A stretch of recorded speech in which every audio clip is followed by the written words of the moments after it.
Meu leite desceu no quarto andar de um apartamento que não era meu. Eu nunca vou esquecer aquela sensação, o formigamento nos seios, o suor frio na testa, a urgência quente que toma conta do seu corpo quando você sabe que tem uma criança chorando em algum cômodo e apenas você pode acalmá-la. Era março, 2019.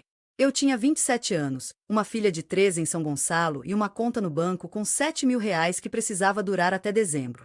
A família Mendes era tudo o que eu imaginava quando criança, dinheiro que não precisava de explicação. A mãe, Cristina, vinha de uma linhagem de importadores. O pai, Ricardo, era sócio de um fundo de investimentos que eu não compreendia.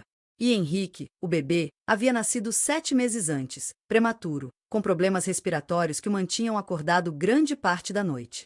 Fui contratada como babá em fevereiro. Cristina estava quebrada pelas noites insones. Ricardo viajava para Miami a cada 10 dias. E Henrique, esse menino de cabelo louro e olhos azuis, precisava de alguém que soubesse lidar com as crises de choro e os horários de mamadeira sem se desesperar. Eu sabia, porque havia feito aquilo com minha própria filha. Nos primeiros 3 meses, tudo foi conforme o esperado.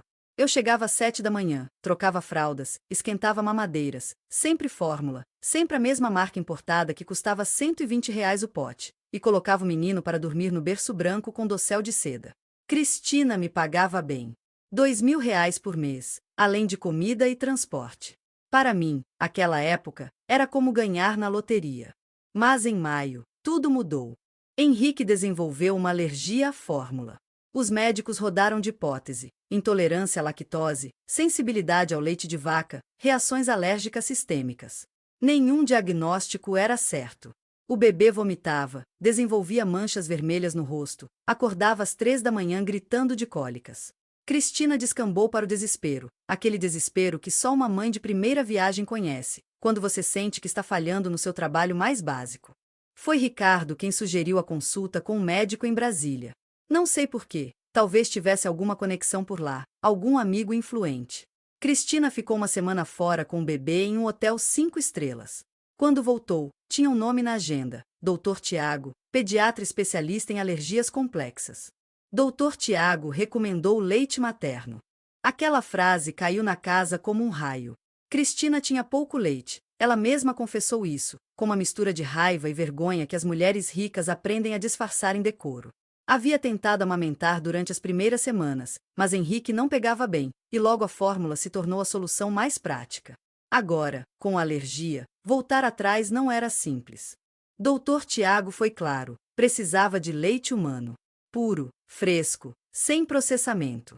Não havia alternativa se queriam evitar internações e possíveis complicações respiratórias, dado o histórico prematuro do menino. Foi então que Cristina me olhou. Eu estava no sofá da sala, dobrando fraldas, quando ela entrou. Havia algo de estranho em seu rosto, uma espécie de cálculo, aquela expressão que as pessoas ricas usam quando estão prestes a pedir algo que sabem ser desconfortável, mas que esperam que você aceite porque precisa do dinheiro. Ela se sentou ao meu lado. Perto demais. Marina, ela começou, você já parou para pensar que poderia ganhar mais? Meu instinto acendeu. Aquele era o som de uma porta se abrindo para um lugar escuro. Mas Henrique chorava no berço ao fundo. E eu conhecia aquele choro, conhecia porque havia ouvido antes, na voz da minha própria filha quando comeu algo que a deixou mal. Aquele era um choro de dor, não de fome. Cristina explicou da forma mais cuidadosa que conseguiu. Precisavam de uma ama de leite. Alguém que amamentasse Henrique durante o dia enquanto ela tentava resgatar sua produção, embora ambas soubéssemos que isso não ia acontecer. Mas era importante dizer em voz alta, como se a intenção tornasse a coisa menos transgressora. O valor? R$ 3.000 por mês. Additionais. Como isso funcionaria? Perguntei, como se o como importasse. Como se o como fosse a parte difícil de aceitar. Cristina explicou que seria simples. Eu continuaria como babá, todas as responsabilidades anteriores, e adicionaria esta nova função. Henrique teria meu leite durante o dia. À noite, Cristina tentaria a fórmula novamente, em pequenas quantidades, para que seu corpo não perdesse completamente a produção. Era um sistema, ela disse, como se sistemas tivessem alguma importância quando você está falando sobre o corpo de uma mulher e o corpo de uma criança. Não perguntei a meu próprio corpo o que ele achava. Não perguntei à minha filha, que iria para a escola dizendo que sua mãe tinha um novo trabalho, sem saber exatamente qual era. A CTI. Os primeiros dias foram estranhos de um jeito que eu não tenho palavras para descrever. Henrique mamava como um especialista, melhor do que minha própria filha tinha mamado aos 7 meses. Havia uma urgência em sua pequena boca, uma gratidão muda que se traduzia em sons de sucção e aqueles gemidos agudos que os bebês fazem quando finalmente estão comendo algo que os faz bem. Meu corpo respondeu. Meu leite aumentou. As mamas ficaram pesadas, cheias, às vezes doloridas. Aquela dor boa de estar sendo útil, de estar alimentando, de estar importando. Cristina comprou para mim um sutiã de amamentação de uma marca cara, como se o conforto pudesse apagar a estranheza da situação. Ninguém na casa chamava de ama de leite. Cristina dizia que eu era nutricionista pessoal de Henrique. Ricardo, quando vinha para casa, fingia que aquilo era um arranjo médico completamente profissional, o que, tecnicamente, era. Mas havia algo no ar, uma coisa não dita, uma dinâmica de poder que ninguém queria nomear. A mãe de Cristina visitou a casa em junho. Dona Margarida era uma mulher de 81 anos, com as mãos cobertas de anéis e uma forma de falar que sugeria que ela havia nascido já cansada de existir. Passou a tarde inteira observando. Observou Henrique no meu colo. Observou como ele se acalmava contra meu peito. Observou a forma como eu segurava, e a forma como Cristina me observava enquanto eu segurava. No final do dia, quando estávamos sozinhas na cozinha, Dona Margarida me puxou para um canto.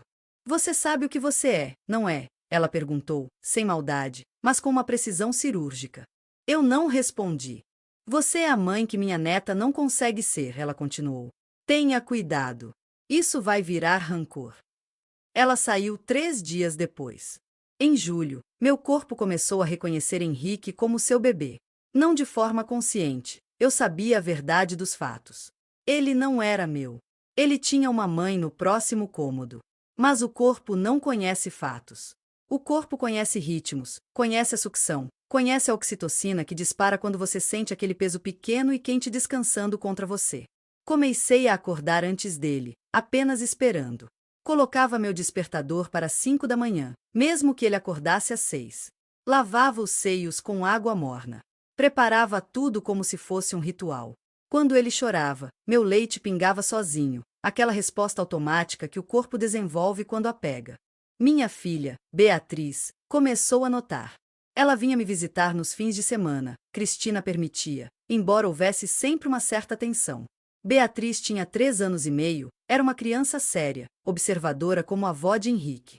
Você ama o Henrique mais do que ama a mim? Ela perguntou uma noite, enquanto eu penteava seu cabelo. Meu coração parou. Não, meu amor. Nunca. Mas você ama o Henrique. Não era uma pergunta. Era uma constatação. Eu colei minha boca no topo de sua cabeça e respirei o cheiro de shampoo infantil, o mesmo que Henrique usava na casa de Ricardo e Cristina. E naquele momento, senti algo quebrar dentro de mim. Não era raiva. Era algo mais complexo. Era o início da compreensão de que eu havia cometido um erro que não havia como desfazer. Aguardo sua confirmação para o segundo bloco de 2.000 palavras. Segundo bloco, 2.000 palavras. Agosto chegou quente e úmido. Rio de Janeiro em agosto é um lugar onde as coisas apodrecem rápido. Fruta, relacionamentos, segredos. Eu passei o mês inteiro sentindo que algo em mim estava fermentando, transformando-se em algo que eu não reconhecia. Henrique completou 8 meses. Henrique começou a sorrir para mim antes de sorrir para Cristina. Henrique chamava meu nome, não uma palavra exata, mas aquele som que os bebês fazem, Maia, Maia, Maia, e meu corpo inteiro explodia de uma alegria que eu não tinha direito de sentir. Cristina viu aquilo. Começou de forma sutil. Uma crítica aqui, uma observação ali. Você não acha que Henrique está muito dependente de você?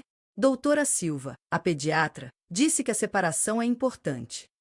Ou então, ele não está comendo fruta bem. Talvez você não esteja fornecendo leite suficiente. Devemos aumentar as mamadeiras de fórmula. Aquelas palavras eram facas. Porque sabíamos ambas que se Henrique voltasse para a fórmula, meu trabalho terminaria. Meu contrato adicional de R$ 3.000 desapareceria. Em setembro, Cristina foi a Miami com Ricardo. Deixou Henrique comigo por 10 dias. Aqueles foram os dias mais felizes e mais aterradores da minha vida. Pela primeira vez, eu estava criando Henrique, não babá, não ama de leite, mas criando. Ele acordava comigo. Comia comigo. Dormia comigo. Curava comigo.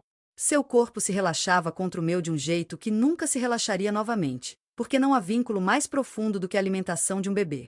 Minha mãe ligou 3 vezes naqueles 10 dias perguntando se eu estava bem.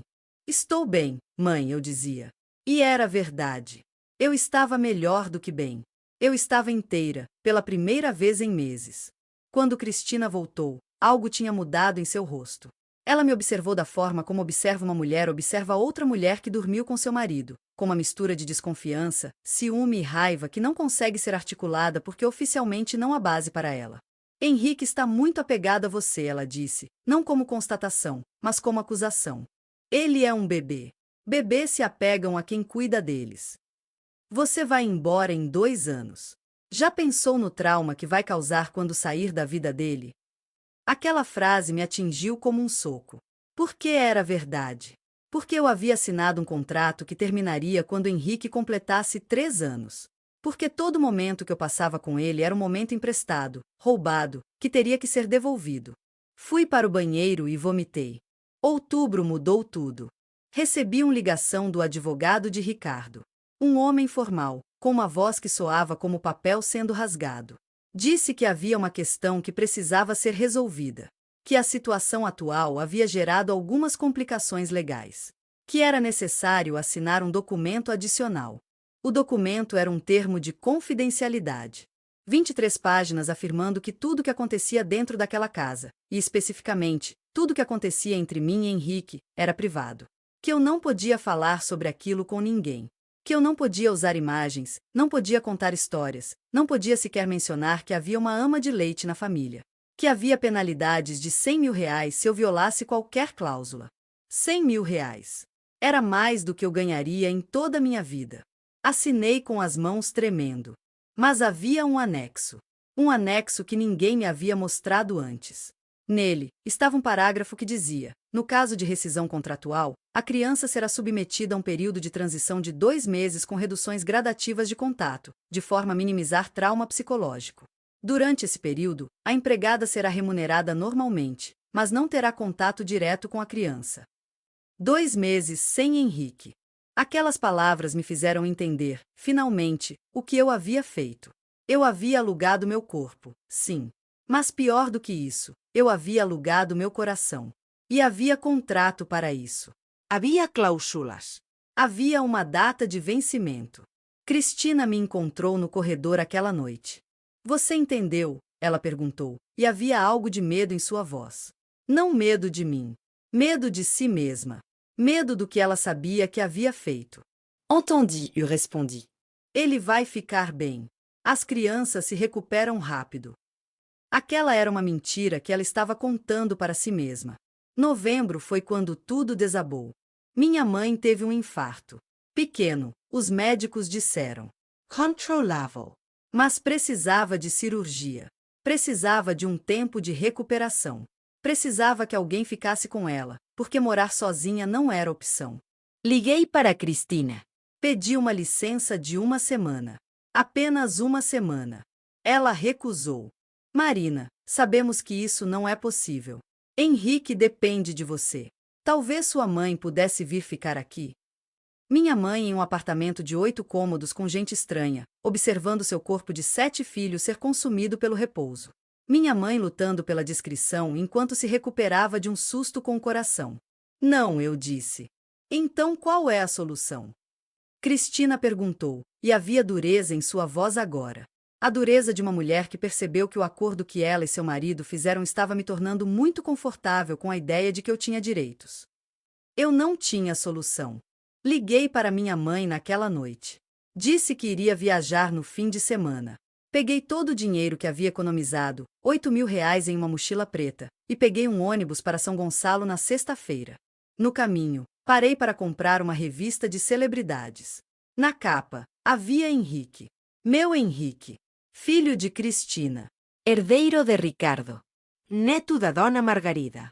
A foto era de uma revista de sociais. Henrique estava batizado em Ipanema, vestido de branco, aquele rosto lindo e aqueles olhos azuis brilhando para a câmera. A legenda dizia: Pequeno Henrique Mendes em seu batizado privado. Orgulho dos pais Ricardo e Cristina. Meu leite pingava no meu sutiã. Minha mãe estava em uma cama de hospital quando cheguei. Seu rosto havia enrugado de um jeito que enruga quando o corpo sente que pode morrer. Peguei em sua mão e chorei. Você deixou o trabalho? Ela perguntou. Sim. Pela criança? Não respondi. Minha mãe apertou minha mão. Marina, você precisa se ver. Você não existe mais naquele lugar. Passei a noite inteira em vigília, escutando o monitor cardíaco de minha mãe bepando, marcando o tempo, marcando a vida. E pensei em Henrique. Pensei em como ele acordaria na manhã seguinte procurando por mim. Pensei em como Cristina ou a empregada que me substituiria tentaria confortá-lo. Pensei em como, com o tempo, meu rosto desapareceria de suas memórias, se tornaria apenas uma sensação, um cheiro, algo que ele não conseguiria nomear. No domingo, recebi uma mensagem de Cristina. Você não pode simplesmente abandonar o contrato, Marina. Há consequências. Há o termo de confidencialidade. Há as penalidades. Volte na segunda ou vou acionar os advogados. Meu coração parou. Porque eu havia entendido, naquele momento, que isso nunca tinha sido sobre amor. Havia sido sobre controle. Havia sido sobre uma mulher rica que estava com medo de sua própria maternidade e que havia contratado um corpo pobre para que pudesse viver a vida que desejava, e agora que aquele corpo estava falhando, tentava escravizá-lo através de documentos e dinheiro. Enviei minha resposta: não vou voltar. O que Cristina fez chocou a todos.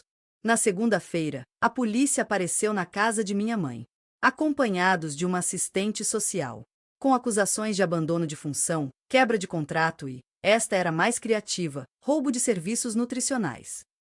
Minha mãe, ainda na cama, ouviu tudo. Os vizinhos, todos ouviram. Aguardo sua confirmação para o terceiro e último bloco de 2.000 palavras.